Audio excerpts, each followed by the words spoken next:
오늘 경건의 시간은 욥기 31장부터 35장까지의 말씀입니다.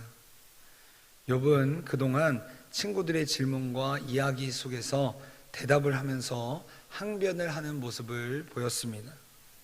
그리고 그 항변 중에서 욥의 마지막 항변이 바로 오늘 우리가 읽은 31장의 말씀에 등장하고 있습니다.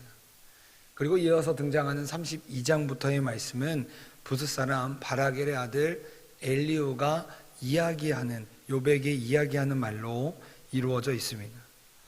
그렇다면 오늘 본문 속에서 우리가 먼저 하나님은 어떤 분이신지에 대해서 살펴본다면, 먼저 하나님께서는 오늘 본문을 통해 우리의 길을 아시는 분이시다는 사실을 우리에게 말씀하고 계십니다. 우리 31장 4절의 말씀, 우리 다 함께 한 목소리 읽도록 하겠습니다. 시작. 그가 내 길을 살피지 아니하시느냐, 내 길을 다 세지 아니하시느냐. 아멘. 오늘 우리가 읽지는 않았지만 욥기 28장부터 31장까지의 말씀은 욥의 이야기 중에서도 마지막 항변에 등장하는 그 독백과 탄원의 내용이 등장하고 있습니다. 우리가 잘 아는 것처럼 욥은 그동안 자신의 안정되었던 자신의 삶이 한순간에 매몰되는 경험을 하게 되었습니다. 그리고 29장과 30장을 보면 그러한 삶의 경험을 통해서 욥이 자신의 삶을 조금은 하나님 앞에 한탄하고 어려워하는 고백들이 등장하고 있습니다.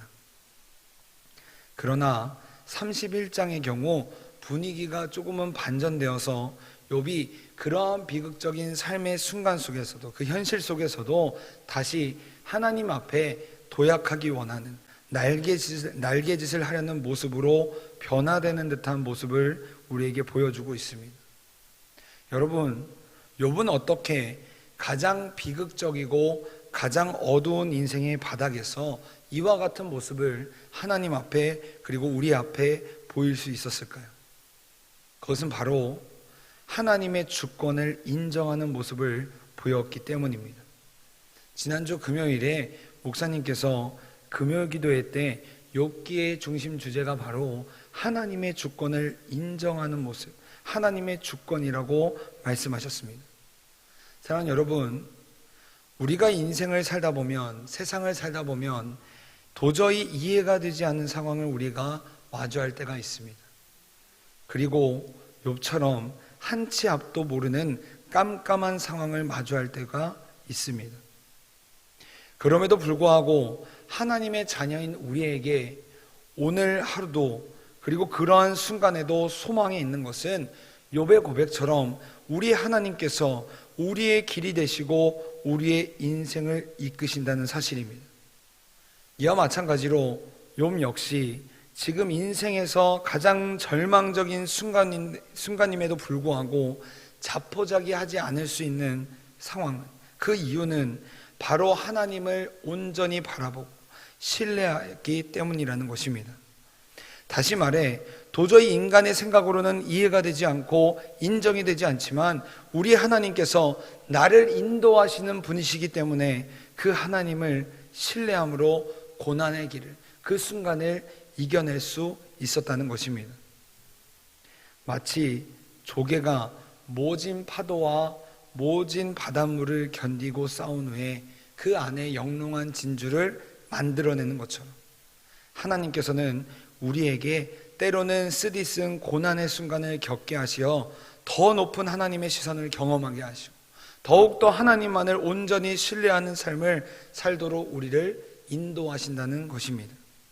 따라서 우리에게 있어 복이라는 것은 단순히 세상 가운데 우리가 살아갈 때 잘 먹고 잘 사는 것만이 아니라 하나님과 동행함을 누리면서 하나님께서 우리 인생의 길잡이가 되어주셔서 우리의 인생을 책임지신다는 그 사실이 우리에게 복인 줄 믿습니다. 다시 말해, 하나님이면 충분한 삶, 하나님이면 내가 만족함을 누리는 삶을 사는 것이 우리가 우리의 주인이신 하나님만을 인정하는 모습이라는 것입니다. 여러분, 오늘날 많은 사람들이 외부로부터 만족함을 채우려고 노력을 하게 됩니다. 사람들이 자신에게 말하는 칭찬, 사람들의 그 존경, 부의 축적 등 외부의 것을 가지고 우리의 내면의 만족을 채워가려고 합니다. 그러나 이러한 것들은 철저히 나 중심의 시각입니다. 이것이 다른 사람과 비교되기 시작하면 그동안 나에게 만족함을 주었던 것들이 더 이상 나에게 만족함을 채워주지 못하고 다른 사람과 비교했을 때 그것이 부족함을 느끼게 되고 결핍과 궁핍함으로 다가오게 됩니다. 하지만 욥이 지금 우리에게 보여주는 모습은 나 중심이 아니라 하나님 중심이요 하나님께 시선을 두는 모습입니다. 그리고 욥은 이러한 모습을 통해 진정한 세상을 경험하고 하나님만을 굳건히 붙드는 믿음의 눈으로 세상을 살아가는 모습을 우리에게 보여주고 있습니다. 여러분, 김현승 시인이라고 하는 사람이 쓴 감사하는 마음이라는 시에는 이러한 내용이 있습니다. 감사하는 마음, 그것은 곧 아는 마음이다. 내가 누구인지를, 그리고 주인이 누구인지를 깊이 아는 마음이다. 사랑하는 여러분, 우리는 우리의 삶이 주인이 누구인지를 기억할 때 나를 이 땅에 보내신 분에 의해 생명을 얻었음을 기억하게 되고 하루하루 살아가는 것이 기적임을 느끼게 됩니다. 그렇게 우리는 감사할 수 있다는 것입니다. 즉, 내가 지금 누리고 있는 것이 우연이 아니라 우리의 주인이신 하나님께서 나에게 오늘 선물로 주셨다는 사실을 기억할 때 우리는 하나님 안에서 만족함을 누리고 하나님께서 나의 삶을 다스리고 인도하신다는 그 사실을 우리가 하나님께 고백할 수 있다는 것입니다. 그러므로 바라기는 우리 모두가 우리의 삶을 다스리시고 인도하신다는 하나님을 기억하며 하나님께서 나에게 허락하신 그 일들을 통해 하나님께서 우리에게 예비하신 그 은혜를 기대하며 감사하며 살아갈 수 있길 간절히 바랍니다. 그래서 우리가 매일의 삶 속에서 우리의 삶의 주인이 하나님이라는 사실을 기억하며 살아갈 수 있길 간절히 원합니다. 계속해서 오늘 말씀을 통해 하나님께서 나에게 주신 교훈을 살펴보면 하나님께서는 엘리후의 모습을 통해 우리가 이웃에 대해서 어떠한 태도와 모습을 취해야 하는지를 알려주고 계십니다. 우리 욥기 34장 36절의 말씀 우리 다 함께 읽도록 하겠습니다. 34장 36절입니다. 다 함께 읽겠습니다. 시작. 나는 욥이 끝까지 시험을 받기를 원하노니 이는 대답이 악인과 같음이라. 아멘. 오늘 본문 32장부터는 엘리후가 등장하여서 욥에게 이야기하는 장면이 등장하고 있습니다.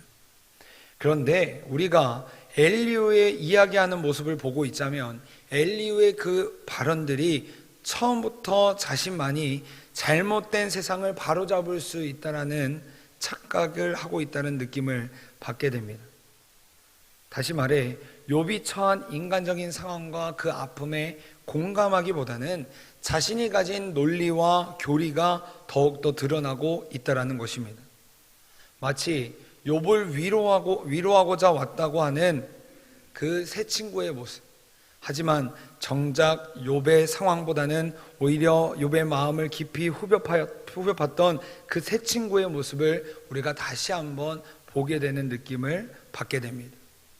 이처럼 욥의 세 친구도 그렇고 지금 엘리후도 그렇고 똑같은 문제를 가지고 있습니다. 그것은 바로 하나님의 마음으로 욥에 대해서 사랑을 보여주기보다는 자신들이 가지고 있는 신앙적인 교리를 욥에게 주입하고 가르치려고 하는 모습이 이들에게 나타나고 있다는 것입니다. 여러분, 예수님께서는 우리에게 하나님을 사랑하고 이웃을 사랑하라고 말씀하셨습니다.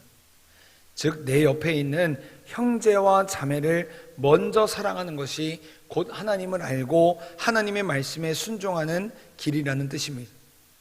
그래서 예수님께서는 이 땅에서 사실 때 우리에게 이러한 사랑을 몸소 보여주셨습니다. 예수님께서 말씀하셨듯이 예수님께서는 섬김을 받으러 오신 것이 아니라 섬기러 오셨고 더욱 낮아지셔서 다른 사람을 더욱더 섬겨 주셨습니다. 다시 말해 예수님께서는 자기 희생을 통해서 삶으로 우리에게 다른 사람을 어떻게 대해야 하는지를 보여주셨다는 것입니다. 사랑하는 여러분, 우리 기독교는 처음부터 철저하게 자기 희생 아래에 세워진 종교입니다. 하지만 지금 엘리후는 욥을 사랑하는 모습이 아니라 욥을 날카로운 말로 공격하고 있습니다. 심지어 오늘 우리가 읽은 본문에는 욥이 끝까지 더욱 시험을 받기를 원한다라고 말하고 있습니다. 물론 욥이 그만큼 정말 잘못을 범했을 수도 있습니다. 하지만 하나님께서 우리에게 먼저 원하시는 것은 그 잘못을 꺼내어서 정죄하고 심판하는 것이 아니라 하나님께서 나를 먼저 용납해 주시고 품어주셨던 것처럼 오늘도 지금도 여전히 하나님 안에서 하나님의 사람으로 세워질 수 있도록 기회를 주셨던 것처럼 그 영혼을 먼저 보듬어 주길 원하신다는 것입니다. 그래서 예수님께서도 가늠한 여자를 사람들이 돌로 치기를 원했을 때 오히려 그녀를 보호하시며 너희 중에 죄 없는 자가 먼저 돌로 치라 라고 말씀하셨습니다. 우리 요한복음 8장 11절의 말씀, 요한복음 8장 11절의 말씀 다 함께 읽도록 하겠습니다. 시작. 대답하되 주여 없나이다. 예수께서 이르시되 나도 너를 정죄하지 아니하노니 가서 다시는 죄를 범하지 말라 하시니라. 아멘. 그렇게 우리는 우리 공동체 가운데 어려움을 당하고 또 잘못을 저지른 사람이 있다면 우선은 그를 위해서 기도하고 품을 수 있어야 합니다. 하나님께서 이런 나를 지금까지 믿어주시고 용납해주시고 기다려주셨던 것처럼 우리도 주님의 마음으로 하나님의 긍휼하신 마음으로 연약한 지체를 위해 함께 기도하고 품을 수 있어야만 한다는 것입니다.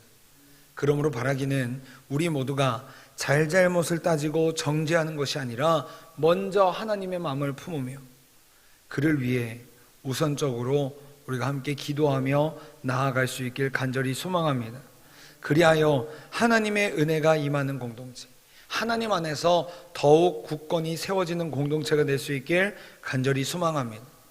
오늘 하루 우리 주님께서 우리를 각자의 자리로 보내실 때 그곳에서 우리에게 다른 사람의 연약함을 보게 하시거나 듣게 하신다면 그것을 흉보고 이야기하는 것이 아니라 먼저 주님의 마음을 품고 중보하며 기도하며 갈 수 있길 간절히 소망합니다. 다 함께 기도하겠습니다.